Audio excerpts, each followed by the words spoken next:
Hey, Pack. So, here is an episode of Nerdy Nuances. And I feel weird every time I say that, nuances. I'm like, I'm pretty sure I'm not saying that word right. And yet, when I look it up, that's how it's said. So for this, I wanted to go over what I call chore games. So chore games are games like there's this new game called Unpacking.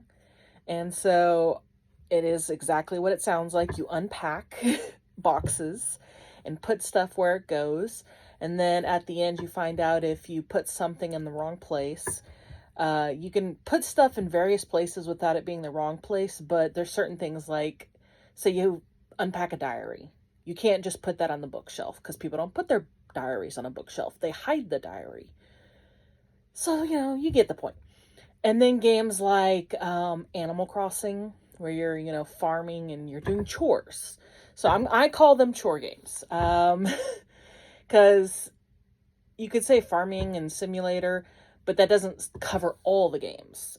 So I'm specifically trying to umbrella cover all of them. And so chore games, I love. I love chore games, so I am definitely biased.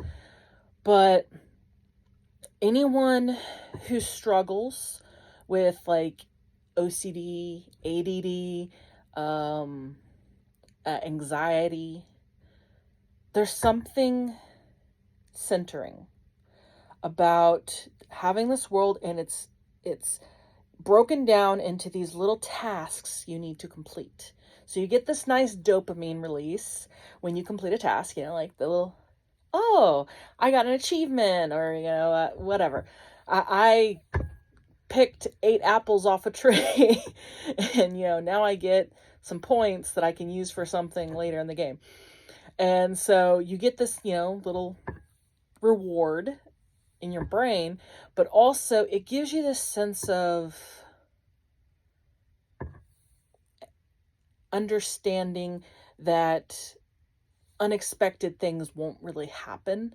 So, for control freaks, like me, I'm trying to be better about it, but when you have it all in this nice bubble and you don't have to worry about these unexpected things that you have to prepare for, it's, oh, this is the whole world. This is all that exists in that world.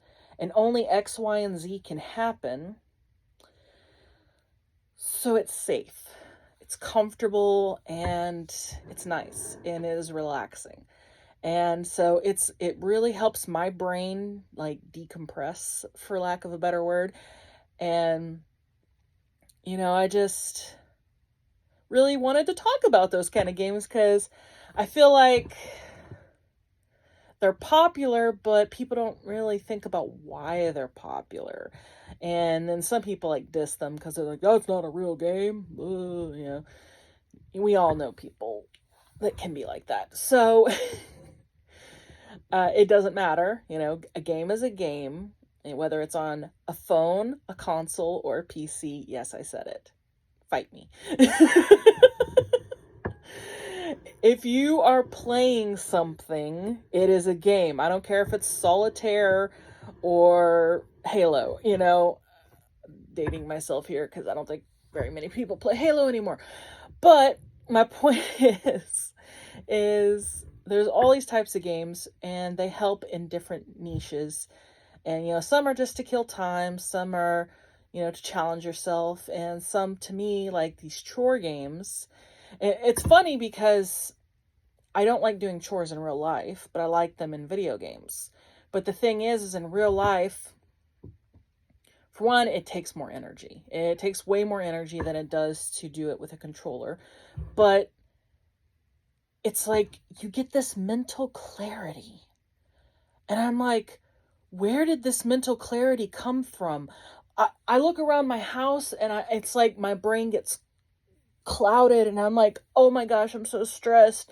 And all I need to do is do one little simple thing at a time, just in real life too.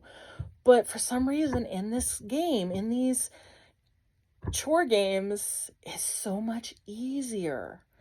And so I'm trying to actually, like when I'm feeling stressed, go to one of these chore games, help me decompress, and then it's like I get a little bit of clarity. And even like Power Washing Simulator, perfect chore game because your brain is free to wander. And I'm literally replaying episodes of The Simpsons in my head while playing it. And I'm like, why am I thinking about this? I didn't even like The Simpsons that much. But apparently I watched a lot of it as growing up. And so it was like, it's all in my brain, apparently. And it's like, it's really neat. You know how they say like meditation? It's sort of like meditation because you're so focused on doing this menial task that your brain is free to just fly. And so I can't recommend them enough. And, you know, I hope that gives you an interesting perspective on chore games. And, you know, the next time you play one, you might, you know, use it to help clear your mind, clear your thoughts, and think the thoughts you don't normally allow yourself time to think, and then get back to the real life. But that's it. Until next time, howl at the moon. Bye.